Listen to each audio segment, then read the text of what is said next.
오늘은 파트 1의 마지막 부분인 쿼드라틱 폼 2차 형식에 대해서 설명하도록 하겠습니다.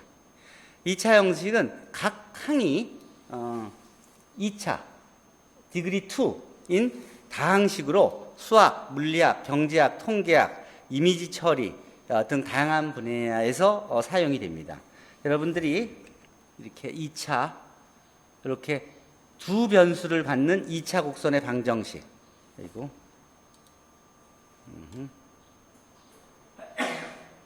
자, 두 변수 xy를 갖는 2차 곡선의 방정식. 보통 이런 방정식들 쭉 봐왔죠? 2차 방정식. 이런 2차 곡선의 방정식이에요, 이건요. 이 2차 곡선의 방정식을 행렬로 표현하면 여기 xy, 그러니까 1/2 벡터하고 2/2 행렬하고 2/1 행렬을 곱하면 이게 a의 x제곱, 요거 곱하면은 ax가 여기 올 거고, 여기는, 여기서, 첫째, 컬럼 벡터 하면은 ax 플러스 by가 여기 있을 거고, 그 다음에 bx 플러스 cy가 여기 있을 거고, 그 다음에 여기, 그 다음에 그걸 x하고 곱하면 ax 제곱 플러스, bxy가 올 거고, 그 다음에 또 두 번째 bxy하고 cy 제곱이 오게 되고, 그 다음에 여기서 dx가 오고, 여기서 ey가 오고, 그 다음에 f단. 이런 식의 모양으로 언제나 바뀌어질 수가 있어요. 언제나. 2차식이면. 언제나. 그렇죠. 자, 행렬. 요 벡터, 행렬, 벡터 플러스, 벡터 플러스 스칼라. 자, 여러분들이 본 2차 곡선들의 모양이 보통 이런 모양이었어요. 코닉 섹션이라고 하죠. 코닉 섹션. 실제로 이 도형을 예제로 요 복도에도 요 샘플이 여러분들이 있으니까 요 식이 표현하는 게 이렇게 자르면 원이고, 비스듬히 자르면 포물선이고, 이렇게 비스듬히 자르면 타원이고, 이렇게 자르면 이렇게 쌍곡선이 나오는 게 이게 다 요 식의 스페셜한 케이스들인 거예요. 코닉 섹션이라 그러죠, 이게. 이 코닉 섹션의 모양들이 다 요 식의 특별한 케이스들입니다. 자, 특히 이 식 중에서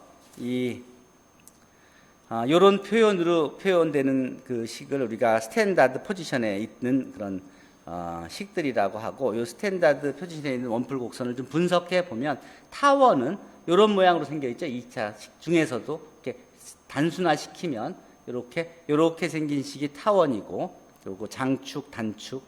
그 다음에 요게 부호가 여긴 다 플러스 다 플러스일 때 이렇게 되고, 요게 마이너스일 때는, 하나가 마이너스일 때는 요런 쌍곡선 또는 이런 쌍곡선이 되는 거죠. 마이너스 쪽에 y제곱 쪽이 마이너스이면 이런 모양, x제곱 쪽이 마이너스이고 y제곱 쪽은 플러스면 이런 식의 모양이 되는 식이죠. 그 다음에 y제곱 이퀄 ax 또는 x제곱 이퀄 ay 있을 때는 이런 포멀선으로 표현되죠. 자, 그렇다면 여기서 우리가 주어진 그 2차 2차 곡선의 식을, 이런 곡선식을 이런 모양 그 표준형으로 만들기 위해서 여러분들이 배웠던 게 컴플리팅 스퀘어, 완전 제곱식이었죠. 완전 제곱식. 여기서 완전 제곱식은 이제 x축, y축으로 축이동을 해서 그래서 이걸 새로운 x 프라임, y 프라임 축에서는 이렇게 타원 또는 포물선 또는 쌍곡선으로 표현되게, 이 경우는 쌍곡선으로 표현되는 그런 식이 되는 것을 확인할 수 있죠. 여러분들이 완전 제곱식은 배웠어요. 그래서 이 식을 이렇게 완전 제곱식으로 바꿔서 치환을 하면 새로운 x 프라임, y 프라임 좌표계에서는 이게 쌍곡선으로 표시되는 것을 확인할 수 있습니다. 자, 이게 뭐하고 관계가 있냐면 여러분들이 그동안 배운 행렬의 대각하고 관계가 있는 거예요. 이게 이 축이동이에요. 새로운 좌표축, XY축에서 X 프라임, Y 프라임 축, 표준 좌표로 바꿔주는, 이게 바로 여러분들이 배운 행렬의 대각화라는 것을 여러분들이 한테 오늘 보게 될 거예요. 자, 그 과정을 설명하기 위해서 먼저 여기서부터 시작하죠. 벡터, 행렬, 벡터를 곱해준 것이고, 앞에 요렇게 요 항만 남죠. 요게 뭐냐면 여기 XX 또 여기 XY 여기 YY 즉 X 또는 Y 그 변수가 두 개씩 있는 항만 남겨놓은 거예요. 여기서 원래 2차 곡선의 방정식에서 여기는 XX 두 개가 있고 디그리가 2죠. XY 디그리가 2고 여기는 Y제곱 Y가 두 개죠. 근데 여기는 변수 X 하나밖에 없고 여기는 Y 하나밖에 없고 여기는 변수가 하나도 없죠. 요거 무시하고 요 앞부분만 그 앞부분만 집중하자고요. 이 앞부분만. 왜냐하면 여기서 보면 이 세 축에서는 그 지금 크로싱 텀 등이 없어져 있잖아요. 그러니까 저기가 그 제곱 텀만 남아 있잖아요. 이 표준 스탠다드 포지션에서도 여기서 제곱 텀들만 남아 있죠. 자, 그러니까 우리가 요 앞부분에만 집중을 합시다. 요 2차 방정식, 요식을 앞에 주어진 그 2차 곡선의 방정식, 2차 방정식에 대한 쿼드라틱 폼이라고 합니다. 이게 다 2차 항이 있는 것만 모았으니까. 그래서 쿼드라틱 폼이라 그래요. 주어진 2차 곡선의 쿼드라틱 폼이에요. 주어진 2차 방정식의 쿼드라틱 폼은 그 앞부분. 디그리가 2인 항만들. 그래서 요거는 XX, XY, YY 두 개씩 있죠. X제곱, Y제곱도 X가 두 개, Y가 두 개. 요거는 2차 형식이에요. 근데 여기는 3X, X가 그 디그리가 1이죠. 그리고 상수 이건 디그리가 0이죠. 그러니까 이거는 2차 형식이 안 되는 거예요. 이걸 없애버려야지. 자, 2차 항이 아니므로 요 뒤에 건 2차 형식이 아니고 요건 2차 형식이에요. 자, 그러면 이게 만약에 2차 형식이면 일반적인 2차 형식은 언제나 행렬을 사용하여 행렬 고배 형태인 X 트랜스포즈 AX 꼴로 표현할 수가 있습니다. 이렇게 요런 식이면 여기 3, 7 X제곱 Y제곱을 대각선 성분으로 하고 요 마이너스 2를 2분의 1로 나눠서 그래서 마이너스 1, 마이너스 1을 양쪽에 갖다 놓으면 요거를 곱해주면 2배 XY가 되면서 딱 요 식이 돼요. 언제나. 또 이걸 보면 3, 7, 마이너스 2 이렇게도 표현할 수 있죠. 근데 이렇게 표현할 수도 있고 이렇게 표현할 수도 있으니까 언제나 이거를 그냥 이렇게 대칭 행렬로 만들어주기 위해서 그래서 이거를 반으로 나눠서 양쪽으로 갖다 놔요. 그러면 곱하면 이게 여기가 C0일 때도 같은 식이 되지만 2분의 C 있어도 두 개 곱하면 2배의 여기 XY가 되면서 여기가 CXY로 언제나 표현이 돼요. 그러니까 이런 식이 있으면 언제나 이렇게 쓸 수 있다는 소리죠. 2차 형식은 X 트랜스포즈 AX로 언제나 쓸 수 있다는 소리죠. 그렇죠? 이 굉장히 중요한 거예요. 대칭 행렬이 되면 뭐가 돼요? 대칭 행렬이 되면 대각화가 가능한 거예요. N개의 1차 독립인 아이겐 벡터가 존재하죠. 대칭 행렬이면 SVD가 존재하죠. 그렇죠? 대칭 행렬이면 할 수 있는 게 무궁무진해지는 거예요. 대칭 행렬이면 대각선 행렬만 생각해서 모든 걸 해결할 수가 있는 거예요. 자, 이게 그래서 이런 경우 변수가 3개인 경우는 X 트랜스포즈 AX가 이렇게 표현할 수가 있죠. 변수가 4개인 경우도 마찬가지로 4차 행렬을 이용해서 표현할 수 있죠. 변수가 10개인 그런 2차 곡선. 변수가 10개인. 여러분들이 그 전에 본 적이 없죠. 그것도 똑같은 이론으로 10차 행렬을 이용해서 2차 형식으로 표현할 수 있는 거죠. 그렇죠? 더군다나 대칭 행렬로. 이렇게 다 여기 D, E, G, F를 다 2분의 1씩 나눠서 2분의 D, 2분의 E, 2분의 F로 써주면 되는 거예요. 2차 형식은 이렇게 대칭 행렬로 X 트랜스포즈 AX를 쓸 수 있는 거예요. 이 대칭 행렬을 택하는 이유가 여러분들이 앞에서 배운 직교 대각화를 사용할 수 있게 만들어주는 거예요. 대칭 행렬을 선택했기 때문에. 즉 행렬 A가 N차의 대칭 행렬이 이제 되면 그러고 변수가 N개 이렇게 있으면 Rn의 벡터 X에 대해서 Q of X를 정의를 어떻게 해주냐면 inner product of AX and X 이렇게. 그러면 이게 X 트랜스포즈 곱하기 AX 이렇게 쓸 수 있죠. 이게 바로 앞에서 봤던 이런 모양이죠. X 트랜스포즈 AX, X 트랜스포즈 AX 딱 그 모양이죠. 아까 봤던 행렬 표현, 그렇죠? X 트랜스포즈 AX. 이걸 풀었으면 이렇게 쓸 수 있는 거예요. XI, XJ가 하나씩 곱해서 2차 항들만 쫙 모여있고 여기 개수술이 정리되죠. 이거 풀었으면 그렇게 되는 거예요. 이런 식으로. 오케이. 자, 이것을 Q of X, AX와 X의 인너 프로덕트 이것을 우리가 Rn상의 쿼드라틱 폼 2차 형식이라고 부르는 거예요. 오케이? 자, 이제 중요한 단계에 온 거예요. 그러니까 여러분들이 2차 형식이 되면 2차 곡선이 있으면 뒷부분은 무시하고 앞에 2차 항들만 가지고 여러분들이 배운 행렬을 이용해서 AX하고 X의 인너 프로덕트로 표현할 수 있다는 거예요, 언제나. 그러면 그게 X 트랜스포즈 AX가 되는 거고, 언제나. 자, 그러면 이게 대칭 행렬이 되면 이제 어떤 일들이 벌어지냐면 이런 일들이 벌어져요. 대칭 행렬 A는 언제나 임의의 행렬 A는 대칭 행렬과 반대칭 행렬의 합으로 표시할 수 있죠. 임의의 행렬은 2분의 A 플러스 A, 2분의 A 플러스 A 더하기 2분의 A 마이너스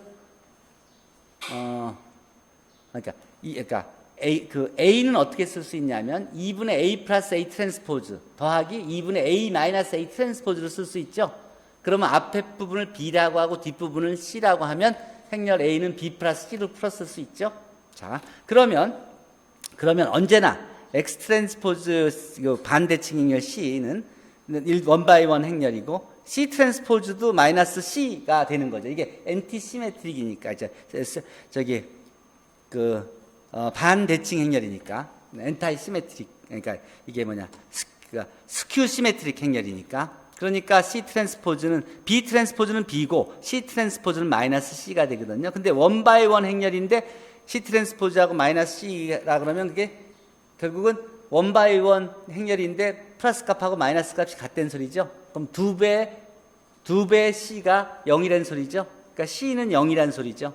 그래서 언제나 X 트랜스포즈 CX는 X 트랜스포즈 CX는 쭉 풀었으면 X 트랜스포즈 CX의 트랜스포즈는 X 트랜스포즈 C 트랜스포즈 X고, 이것은 C 트랜스포즈가 마이너스 C이므로 마이너스 X의 트랜스포즈 CX가 돼서 2배의 X 트랜스포즈 CX가 0이라는 소리는 X 트랜스포즈 CX가 0이라는 소리고, 이게 0이라는 소리가 되는 거예요. 스큐 시메트릭은 언제나 X 트랜스포즈 CX가 0이 될 수밖에 없는 거예요. 그러면 임의의 행렬도 결국은 임의의 행렬을 시메트릭 행렬과 스큐 시메트릭 행렬의 합으로 표시할 수 있는데, X 트랜스포즈 AX 했을 때는 C 파트는 언제나 0이 돼버리니까 이렇게 Q of X, AX하고 X의 인너 프로덕트는 X 트랜스포즈 AX인데 X 트랜스포즈의 B 플러스 C 곱하기 X로 쓸 수 있죠. 근데 그러면 풀어 쓸 수 있죠. 근데 이게 언제나 0이지. 그럼 이게 X 트랜스포즈 BX로 쓸 수 있죠. 언제나. 모든 행렬에 대해서. 그러니까 대칭 행렬 파트만이 중요하다는 거예요. Q of X 값에서는. 그렇죠? 그래서 여러분들이 대칭 행렬에 대해서 집중적으로 이런 공부해 온 거예요. 이 2차 형식을 공부할 때는 그냥 대칭 행렬 파트만, 즉 2분의 A 플러스 A 트랜스포즈 파트만 갖고 해도 자연스럽게 같은 결과를 갖기 때문에, 즉 Q of X는 X 트랜스포즈 AX인데 그건 X 트랜스포즈 BX, 이 B가 2분의 A 플러스 A 트랜스포즈예요. 그 X 값하고 언제나 같기 때문에 우리는 대칭 행렬 A는 언제나 직교 대각화 가능하다는 사실을 이제 활용하는데, 이제 이런 백그라운드를 가지고 이제 시작을 합시다. 어쨌든 2차 형식에서 X, Y 항을 크로싱 텀, 교차항이라고 하고, 대칭 행렬의 직교 대각화를 통해서 이 교차항까지도 없애버릴 수 있는 거예요. 교차항까지도. 직교 대각화가. 이 교차항이 없어지면 이 행렬에서 어떤 모양이 돼요? 요게 다 0이 되는 거죠? 새로운 축에서 요 항이 없어지는 거죠? 그렇게 되면 이게 대칭 행렬이 되는, 이게 대각선 행렬이 돼버리는 거죠? 그렇죠? 가운데는 고유값이 있는. 그렇지? 그렇게 되면 이 값을 계산하는 게 얼만큼 쉬워져? 이 사이즈가 예를 들어 100차 행렬 또는 10,000차 행렬일 때, 그때 변수가 10,000개 있는 행렬을 그냥 크로싱 텀을 갖고 다니면 계산이 엄청나게 많아지죠. 근데 이게 대칭 행렬이 돼버리면 그냥 아주 단순한 계산이 돼버리죠. 그게 키예요. 자, 그렇게 할 수 있는 수학적 이론을 여러분들이 다 배운 거예요. 그 이유는 여러분들이 대칭 행렬에 대해서도 배웠고, 행렬의 대각화에 대해서도 배웠고, 여러분들이 행렬의 내적에 대해서도 배웠고, 행렬의 직교 대각화에 대해서도 배웠기 때문에 여러분들이 이거를 지금 이해할 수가 있는 거예요. 자, 어쨌든 Q of X는 X 트랜스포즈 AX인데 그건 이렇게 쓸 수 있고, 행렬 A가 이게 이제 대칭 행렬로 언제나 만들 수 있으니까 대칭 행렬이므로 고유값 람다1, 람다2가 존재하고, 람다2, 람다2에 대응하는 이게 대칭 행렬이기 때문에 직교 대각화 가능하기 때문에 정규 직교, 그래서 그람시비치 정규 직교합법을 쓰면 정규 직교인 고유 벡터 V1, V2를 찾을 수 있죠. 그 V1, V2를 컬럼으로 하는 행렬 P를 잡으면 P 트랜스포즈 AP는 다음과 같이 아이겐밸류를 주대각선 성분으로 하는 행렬이 되는 거죠. 이해되지? 이게 행렬의 직교 대각화에서 여러분들이 배운 내용이에요. 언제나 P 트랜스포즈 AP는 이렇게 풀 수 있어요. 자, 그러고 또 만약에 람다1과 람다2의 위치가 바뀌면, 보통 우리 크기 순으로 배열하죠. 이 위치가 바뀌면 대응하는 이 컬럼 벡터, V1, 아이겐 벡터들을 위치를 바꿔주면 똑같이 성립하게 되죠. 그러니까, 할 수 있죠. 그래서 여기서 더 재밌는 건, 그럼 위치를 적당히 바꿔서 여기 두 개니까, 디터미넌트가 이게 어차피 직교 행렬이라서, 직교 행렬의 직교 행렬은 P 트랜스포즈 A가 아이덴티티죠. 아이덴티티 행렬의 디터미넌트는 1이죠. 그렇죠? 근데 디터미넌트 오브 A 트랜스포즈, P 트랜스포즈하고 디터미넌트 오브 P는 트랜스포즈는 디터미넌트가 같으니까 디터미넌트 오브 P의 제곱이 되죠. 디터미넌트 오브 P의 제곱이 1이 되죠, 언제나. 그러니까 디터미넌트 오브 P는 1 또는 마이너스 1이죠. 만약에 디터미넌트가 1 또는 마이너스 1이면 컬럼 하나만 바꿔주면 서로, 그러면 컬럼이 바뀌어지면서 디터미넌트의 부호가 바뀌어지죠. 그렇죠? 그러니까 언제나 디터미넌트 오브 P가 1이게 P를 잡을 수 있죠. 그렇죠? P 아이겐 밸류들을 배열하는 것에 순서 하나를 바꿔주면서 그러므로서 언제나 디터미넌트 P는 1, 2 되게 만들 수가 있어요. 자, 그런 이론이 셋업이 됐어요. 그러면 이 R2의 경우에서는 이 직교 행렬은 결국은 뭐예요? R2에서의 직교 행렬은 R2 안에 있는 벡터에다가 이 직교 행렬을 곱해주면 R2 안에 있는 다른 벡터로 옮겨지는 거죠. 이게 함수니까, 선형 변환이니까. 2차원 벡터에다가 2차 행렬을 곱해주면 다른 2차원 벡터가 나오잖아요. 근데 이 직교 행렬은 뭐예요? 직교 행렬은 내적을 보존하죠. 디스턴스, 노름을 보장하죠. 그러니까 길이를 보존하지. 요 길이에 있는 요런 길이를 가지고 있는 벡터에다가 이 P 행렬을 곱해주면 위치만 바뀌는 거죠. 회전이 되는 거지. 길이는 똑같으니까. 2차원 공간에서 한 벡터가 길이가 똑같은 다른 벡터로 옮겨진 거니까 회전 함수예요. 그러니까 이 직교 행렬, R2에서의 직교 행렬은 회전 함수예요. 회전시키는 함수니까 바로 이걸 배우죠. 이게 여러분 수능 시험에 자주 나오죠. 수능 시험에 이게 이 회전, 그러니까 2차 R2에서의 이 회전 함수가 자꾸 나오는 이유가 여기서 지금 배울 거기 때문에 미리 그걸 시험에 자주 내는 거예요. 자, 어쨌든 R2 안에, 그러니까 2차 행렬이 직교 행렬이면 그게 결국은 함수로서는 그게 회전 변환이기 때문에 언제나 이렇게 세타만큼 시계 반대 방향으로 회전시키는 함수로 쓸 수 있어요. 자, 그러면 이러한 행렬 P에 의해서 얻어진 새로운 좌표계를 X', Y' 좌표계라고 한다면, 그러면 X'을 캐피털 볼드 X'을 X', Y''이라고 한다면 우리가 X 이퀄 PX'으로 이렇게 잡아줘요. X' 이퀄 PX가 아니라 X 이퀄 PX'으로 잡아줘요. 이렇게 잡아주면 어떤 일이 벌어지는지 한번 봅시다. Q of X는 X 트랜스포즈 AX죠? 그렇죠? 근데 X가 PX'이죠? 그러니까 여기가 요게 트랜스포즈고 X는 PX'이 되는 것이죠. 트랜스포즈를 취해주면 여기 위치가 바뀌어져서 요게 X' 트랜스포즈 곱하기 P의 트랜스포즈 곱하기 A 곱하기 P 곱하기 X' 이렇게 되죠? 근데 P 트랜스포즈 AP의 모양이 뭐예요? 요게 대각선 행렬이죠? 대각선 성분이 고유값인. 그렇죠? 행렬의 대각화, 직교 행렬이었으니까. 그리고 이게 아이겐밸류고 요건 아이겐벡터들이었으니까 P 컬럼. 이렇게 되죠. 그러니까 요 모양이 어떻게 돼요? 요 아이겐밸류들이 주대각선 성분에 있는 이런 모양이 되죠. 그러면 그게 어떤 식이 돼요? X1의 X' 제곱 플러스 Y2의 람다2의 Y''의 제곱인 바로 2차 형식 중에서 타원 모양이 되는 것이죠. 장축이 람다1, 단축이 람다2. 그렇죠? X축이 Y축. 그러니까 복잡한 2차식도 결국은 2차 형식 중에서 스탠다드한 폼 중으로 옮겨지게 되는 거잖아요. 그러면 면적을 구하고 뭐하고 최적을 구하고 뭐 이런 거 할 때 그럴 때 표준축으로 옮겨놓고 하면은 여러분들 이미 다 공식을 다 배웠죠? 바로 쓸 수 있지. 그게 회전돼 있고 찌그러져 있고 그런 거는 구하기 힘들잖아. 그러니까 그거를 배우는 거 안 배웠죠, 여러분들. 따로 그런 걸 구하는 걸 안 배웠지. 그 이유는 여러분들이 이걸 배워서 앞으로는 그런 2차 형식, 또 2차 곡선 그런 것들은 추기동을 시켜서 여러분들이 배운 지식으로 바로 구한 다음에 그거를 역추환을 해서 원래 문제의 답으로 구하라는 거예요. 그렇게 그러니까 여러분들 이걸 배우면 옛날에 배운 모든 수학적 12년 동안 배운 수학적 지식을 다 활용할 수 있죠. 이걸 모르면 그전 건 다 휴지가 되는 거예요. 무용지물이 되는 거예요. 배워야만 되는 거예요. 자, 어쨌든 그래서 2차 형식 Q는 새로운 좌표계에서는 교차항이 없어지는 거예요. 직교 대각화 한다는 의미가 이렇게 큰 거예요. 행렬이 대각선 행렬로 바뀌어지고 고유값으로 바뀌어지는 거예요. 그러면 극대극소 문제도 이 고유값에 관련된 문제로 바뀌어지는 거예요. 그렇지?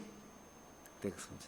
자, 그 얘기들을 이제 보도록 합시다. R2에서 주축 정리. 행렬 A의 이 2x2 행렬에 고유값을 람다1, 람다2 할 때 좌표축 회전에 의해서 Q of X equal X 트랜스포즈 AX는 새로운 X 프라임, Y 프라임 좌표계에서는 이렇게 표현됩니다. 언제나 표현될 수 있다. 언제나 이런 식으로 표현될 수 있다.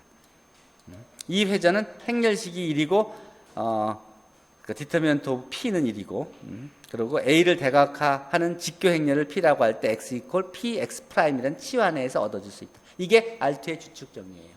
중요한 것은 이게 이변수 함수가 아니라 3변수 함수일 때도 성립하고 n변수 함수일 때도 성립하는 거예요. n변수 함수일 때도 똑같이 직교 대각화를 하고 그리고 축을 x equal p x 프라임으로 잡아주면 그 축에서는 크로싱 텀이 다 없어지는 거예요. 대각선 행렬이니까. 그치? 그렇게 해서 쭉 n변수 함수의 제곱 폼이 이렇게 바뀌어지는 거예요. 새로운 x 프라임, y 프라임, g 프라임, 오메가 프라임 축에서. 이해되죠? 이게 얼만큼 파워풀한 건지 실감이 와요? 이게 단순히 2변수, 3변수가 아니라 n변수, 변수가 100개인, 변수가 1000개인, 변수가 100만 개인 행렬에 대해서도, 변수가 100만 개인 2차 함수에 대해서도 다 성립한다는 거예요. 자, 그래요. 주축 정리. 그래서 이 2차 형식의 대각화를 이용한 3차원 공면. 지오지브라를 전에 누가 학생이 하나 소개한 학생 프로젝션을 정기직교할 소개한 학생이 있었죠. 누구였어요? 지오지브라. 했었어. 지오지브라는 언제 배웠어요? 이거 우리가 만든 건데 이게 직교. 언제 배웠어요? 지오지브라는? 그랬어요. 요새 창의재단에서 지오지브라로 그 중고등학교 것까지의 내용들은 대부분 다 커버해서 시각적으로 하는 것들은 이제 굉장히 잘 돼 있어요. 여러분들의 후배들은 굉장히 이 지오지브라를 이용해서 여러 가지를 배우고 있어요. 자, 그런데 문제는 이거의 단점은 이게 대학에서 여러분들 배우는 거 있죠. 이 3변수, n변수, 그리고 실제로 미적분, 이거는 이게 전혀 무용지물이야. 이건 지오메트리하고 알제브라에 대해서 시각적으로 보여주는 건 괜찮은데, 이게 3변수, 4변수 뭐 이런 거는 속수무책이에요. 미적분을 못해요. 그러니까 여러분들은 이거를 고등학교 때 배웠지만 지금은 여러분들이 세이지를 안 배울 수가 없는 거야. 무슨 말인지 알죠? 자, 어쨌든 그렇게 합시다. 자, 그래서 지금 이제 지금 보면 아까 같이 2차 형식이 추기동을 통해서 아까 이렇게 바뀌는 걸 확인한 거예요. 이렇게. 자, 확인해서 그러니까 추기동을 이용해서 그 2차 형식을 바꿀 수 있다는 소리예요. 자, 2차 형식 세분을 그걸 G equal AX 제곱 플러스 2BXY 플러스 CY 제곱으로 쓰면 이게 이변수 함수가 되죠. 이변수 함수가 되면은 이제 그게 3차원 그래프가 되는 거죠. 이게 3차원 그래프예요. G가 쭉 올라가면서 이렇게 이게 타원 포면이 되고, 그리고 또 G가 쭉 내려가면서 마이너스 값으로 가면서는 이게 아래로 열린 이런 타원 포물면이 되고, 요 식이 바로 이 그래프들이에요. 여기서 람다1, 람다2가 다 포지티브이면 이런 모양이 되고, 그러니까 이게 람다1, 람다2가 다 포지티브면 이런 모양, 람다1, 람다2가 다 네거티브면 이런 모양이 되는 거죠. 그럼 여기서 여기 극소가 나오죠? 여기서 극대가 나오죠? 아이겐밸류가 둘 다 포지티브인 이런 모양이니까 이게 극소가 나오는 거죠. 아이겐밸류가 둘 다 네거티브이면 이런 모양의 그래프가 되니까 이게 극대가 나오는 거죠. 그렇죠? 아이겐밸류. 그리고 아이겐밸류가 하나는 포지티브이고 하나는 네거티브이면 네거티브이면 이런 한쪽은 이런 식으로 한쪽은 이런 식으로 한 새들 포인트가 만들어지는 거예요. 고유값에 의해서. 여러분들 미적 불학에서 배울 땐 이건 고유값 개념 없이 배웠죠? 지금은 그냥 고유값이에요. 아까 2차식이 이변수 함수죠? 그 이변수 함수를 행렬을 통해서 고유값을 직교 대각화시켜서 고유값을 구하니까 바로 고유값만으로서 극대 극소 또는 새들 포인트를 확인할 수 있었죠. 그리고 둘 중에 하나가 제로면 이렇게 같이 포물 기둥이 되는 거죠. 람다 람다 둘 중에 하나가 제로면. 그렇죠? X축으로나 Y축으로나 한쪽으로 그려진 포물선이 되는 거죠. 자, 그래서 이제 그럼 2차 형식의 그래프의 형태가 아이겐밸류가 둘 다 포지티브냐, 둘 다 네거티브냐, 또는 둘의 부호가 다르냐, 또는 하나가 0이고 하나는 0이 아니냐에 따라서 그림이 달라지고 극대극소가 달라지는 거죠. 그렇죠? 이런 경우에는 여기가 극소가 되는 거고. 자, 그러니까 아이겐밸류 부호가 그만큼 중요한 거예요. 그러면 행렬 A가 대칭 행렬일 때 2차 형식의 이미 X에 대해서 Q of X가 언제나 0보다 크면 그러면 그거는 바로 이런 모양이 되는 거지. 이런 모양이 되는 것이죠. 이게 언제나 0보다 크죠. 이게 언제 경우예요? 아이겐밸류가 둘 다 포지티브일 때죠. 아이겐밸류가 이게 Q of X가 언제나 작은 경우죠. 이게 언제 이런 경우가 생겼어요? 아이겐밸류 람다1, 람다2가 둘 다 네거티브일 때죠. 그렇죠? 그리고 이게 하나는 포지티브, 하나는 네거티브인 경우고 하나는 제로인 경우잖아요. 그러니까 Q of X가 언제나 0인 경우, 즉 아이겐밸류가 둘 다 포지티브인 경우를 우리는 포지티브 데피니트라고 해요. 양의 정보라고 그래요. 그 다음에 Q of X가 언제나 네거티브인 걸 음의 정보라고 그래요. 네거티브 데피니트라고 그래요. 그리고 어떤 X에 대해서는 Q of X가 이렇게 양이고 어떤 X에 대해서는 Q of X가 네거티브이고 한 건 indefinite, define 되지 않는 indefinite, 부정부호라고 그래요. 부정부호라고 그래요. 이렇게 세 가지로 정의를 했어요. positive definite, negative definite, indefinite. 세 가지로 정의했어요. 그래서 A가 대칭 행렬일 때 A의 2차 형식은 A의 고유값들이 모두 양이면 그럼 Q of X가 아까 봤듯이 다 양이 되죠. 그래서 positive definite가 되고 A의 고유값들이 모두 음이라면, 네거티브면 Q of X는 언제나 음의 정보가 되는 거예요. 그리고 A의 양의 고유값과 음의 고유값을 모두 가지면 부정부호가 되는 거예요. 중요한 건 여기서는 아까 이변수 함수에 대해서만 설명했죠. 그게 이변수 함수에만이 아니라 n변수 함수에도 똑같이 정의된다는 거예요. Q of X가 언제나 포지티브야. 그러면 언제나 포지티브면 가장 작은 값이 존재하는 거 아니에요. 버튼 라인이 있으니까. 언제나 네거티브면 그러면 위에 톱, 극대값이 어딘가 존재하는 거 아니에요. 그러니까 우리가 옵티마이제이션 할 수 있는 거예요. 최저값을 구할 수 있는 거예요. 무슨 말인지 알죠? 변수가 100만 개 있어도 극대극소를 구할 수 있다는 거죠. 자, 그래. 그게 다 아이겐밸류에 달려있는 거고 그래서 여러분들이 2차 형식을 배우는 거예요. 여러분들이 다룰 식은 이렇게 변수가 많은 이런 식일 거 아니에요? 근데 자잘한 거 다 띄고 2차식인 부분만 남겨서 그거에 직교 대각화해서 그 아이겐밸류를 가지고 그 앞부분이 그 값을 갖는 걸 찾으면 되는 거예요. 그게 왜 중요하죠? X값이 커지고 Y값이 커지고 그러면 이 뒤에 항들은 별로 영향을 안 미치잖아. 회사를 운영하는데 돈이 많이 들어가는 부분 그런 변수들이 중요한 거 아니에요. 조금 들어가는 거는 별로 영향을 안 미치잖아요. 경우가 많이 커졌을 때 진짜 영향을 미치는 건 앞부분들이죠. 진짜 인건비라든지 기자재 사는 거라든지 시설 투입이라든지 그런 거 하죠. 자잘하게 복지 뭐 이런 것은 그런 자잘한 것들 후생 뭐 이런 거 점심값 이런 거는 월급이나 이런 거에 비해서 기계 공장 땅 사는 거에 비해 훨씬 작잖아요. 그런 건 별로 영향을 안 미치잖아요. 그러니까 앞에 쿼드라틱 텀들 있는 2차식 있는 쪽에 대해 분석이 되면 그러면 대개 우리가 원하는 답을 얻을 수 있는 거죠. 그러니까 보통 사회의 문제들을 변수가 많은 것도 자잘한 건 띄워두고 앞부분 큰 항들, 중요한 항들 공부해서 이런 이론을 이용해서 극값을 구하세요. 옵티멀 솔루션이 어디 있는지를 이제 찾는 거예요. 자, 그러면 주어진 2차 형식이 양의 정보임을 한번 보여볼까요? 자, 이 Q of X, Y, Z 3변수 함수가 이렇게 생겼었죠? 이 3변수 함수가 생겼으니까 5, 6, 7은 주대각성 성분에 있고 여기 4는 X, Y니까 1류 나눠서 X, Y, 1, 2에 이 2, 2가 들어가고 YG 2, 3에 4의 절반인 2가 양쪽에 들어가고 여기에 GX는 없잖아요. 그러니까 0이 들어가서 1, 3, 3일에는 00이 들어가게 행렬을 만들 수 있죠. 그럼 이 행렬, 이걸 보고 그냥 바로 행렬을 구할 수 있죠. 이 행렬 구해서 행렬의 특성 방정식하고 고유값 분배할 수 있죠. 고유값이 2, 6, 9예요. 고유값이 다 포지티브야. 그러면 이거는 언제나 모양이 이렇게 되죠. 언제나 극소값이 존재하게 되는 것이죠. 즉 아이겐밸류 구해보면 아이겐밸류가 다 2, 3, 6, 9니까 이게 틀렸네. 3, 6 이게 뭔가 행렬이 바뀌었다. 여기서 5, 2, 0, 2, 6, 2, 0, 2, 7. 이거 내 책에선 고쳤어요. 여러분들 나눠준 책에선 이거 고쳐서 나눠줬어. 이거를 코드를 바꿔서. 어쨌든 이 행렬에 대해서는 아이겐밸류가 9, 6, 3이 돼서 이거는 이제 포지티브 데피니트 극소값을 갖는.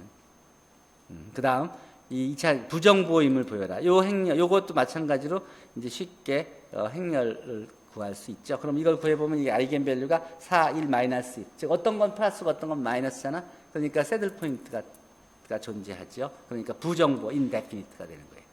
여기서 좀 더 나아가서 Q of X의 행렬식의 고유값이 음과 양만 있는 게 아니잖아. 어떤 경우는 0도 있을 수 있잖아. 0. 그 0까지 포함해서 고유값들이 다 0보다 같거나 크면 우리가 양의 준정보라 그러고 포지티브 세미 데피니트라 그러고 아이겐밸류가 모두 0보다 같거나 작으면 우리는 네거티브 세미 데피니트라 그래요. 그래서 예를 들어서 G4 of XY 2X 제곱이면 이거는 X가 0일 때는 0이 되잖아요. 그렇죠? 이런 경우는 우리가 준정보 포지티브 세미 데피니트라 그러죠. 0보다 같거나 큰. 이걸 이용하면 그러면 또 우리가 모든 행렬에 적용할 수가 있지. 아이겐밸류를 구하면 포지티브도 있고 네거티브도 있고 0도 있을 수 있으니까 이 정의, 그 앞에 정의로만 사용하면 0이 나오면 대응할 수가 없잖아요. 근데 이 포지티브 세미 데피니트, 네거티브 세미 데피니트를 이용하면 그러면 0인 경우도 다 처리할 수 있는 이론을 만들 수 있죠. 그래서 이 정의가 필요한 거예요. 자, 이제 행렬의 고유값을 계산하지 않고도 두 변수를 갖는 정상적인 2차 형식이 이제 부호를 이제 생각하는 방법을 알려줄게요. 대칭 행렬 A가 있으면 그 K의 그 마이너 소행렬식, 그것도 리딩 프린시펄 마이너. 이건 뭐냐면 행렬 A가 있으면 여기 1x1 행렬, 2x2 서브 매트릭스의 디터미넌트, 3x3 요 앞부분 리딩 프린시펄 서브 4x4 리딩 프린시펄 서브 매트릭스의 디터미넌트. 요걸 리딩 프린시펄 마이너라 그래요. 요거의 디터미넌트들을. 요 델타 1이 0보다 크고 델타 2도 0보다 크고 델타 3도 0보다 크고 델타 4 요거 각각 디터미넌트라 그러면 이 행렬은 아이겐밸류가 다 포지티브일 수밖에 없어요. 무슨 말인지 알겠어요? 이게 이 리딩 프린시펄 마이너들이 요 리딩 서브 매트릭스의 디터미넌트들이 크기 순으로 쭉 다 포지티브이면 아이겐밸류가 다 포지티브인 거랑 똑같아요. 예를 들어서 생각해 보세요. 아이겐밸류가 다 포지티브인 대각선 행렬 생각해 봐. 1x1 하면 람다1이죠. 포지티브지. 2x2 리딩 프린시펄 람다1 곱하기 람다2가 포지티브지. 3개 하면 람다1 곱하기 람다2 람다3가 포지티브지. 그래서 다 포지티브라 그래 봐. 그 얘기는 람다1부터 람다 n까지가 다 포지티브라는 소리죠. 그렇지? 만약에 다 네거티브면 어떻게 돼? 다 네거티브면 어떻게 돼요? 그러면 처음에 람다1이 네거티브죠. 두 번째는 두 개 곱하면 람다2까지 곱하면 네거티브면 네거티브가 포지티브가 되지. 세 번째 람다3 곱하면 다시 네거티브가 되죠. 네 번째는 포지티브가 되고. 그치? 바뀌지. 얼터네이팅하게 나타나죠. 자, 어쨌든 그러니까 아이겐밸류가 포지티브인지 네거티브인지들을 그 아이겐밸류를 구하지 않고도 이것만 확인해서 그 모든 아이겐밸류의 사인이 뭔지를 알 수 있게 한다는 거예요. 그렇지? 아이겐밸류 안 구하고도 아이겐밸류의 부호를 이해할 수 있다는 소리는 굉장히 중요한 거죠. 이런 이론도 있어요. 자, 그래서 그 나온 정리가 이거예요. Q가 양의 정보일 필요 충분 조건은 2차 형식 X트랜스포즈 X가 양의 정보일 필요 조건은 모든 K에 대해서 요 리딩 프린시펄 마이너들이 다 포지티브이면 포지티브 데피니트고 Q가 음의 정보, 네거티브 데피니티ቭ 필요 충분 조건은 처음에는 델타 1은 마이너스, 델타 2는 플러스, 델타 3는 마이너스, 델타 4는 플러스 하는 식으로 부호가 얼터네이트하게 바뀌면 네거티브 데피니티예요. 모든 아이겐 밸류가 네거티브라는 소리예요. 자, 실제로 주어진 2차 형식이 양의 정보임을 한번 확인해 봅시다. 여기서 행렬 이렇게 찾을 수 있죠. 여기서 이걸 아이겐 밸류를 구해서 양의 정보인 것도 확인할 수 있지만 아까 확인했지만 그렇게 하지 않고 델타 1, 이 행렬의 원바이 리딩 프린시펄 마이너들을 하나씩 구해서 볼까요? 그러면 첫 번째 델타 1이 2고 델타 2가 3이고 델타 3가 1이에요. 그러면 델타 1, 델타 2, 델타 3가 다 1x1 서브 매트릭스, 2x2, 3x3 서브 매트릭스 디터미너가 다 0이니까 앞에 정리해서 아이겐 밸류가 다 포지티브인 걸 확인할 수 있죠. 그러면 그게 포지티브 데피니트인 거죠. 양의 정보인 것이죠. 이게 바로 여러분들이 앞으로 멀티베리얼 캘큘러스에서 익스트림 밸류, 극대값, 극소값을 구할 때 쓰게 되는 거예요. 이전에 배웠던 2차 이변수 함수를 넘어서서 n변수 함수까지도. 자, 질문 있습니까? 이게 파트 1의 마지막 부분이에요. 인공지능에 필요한 아이겐밸류들, 행렬 지식들을 기본적으로 마쳤습니다. 자, 질문 있으면 질문하세요.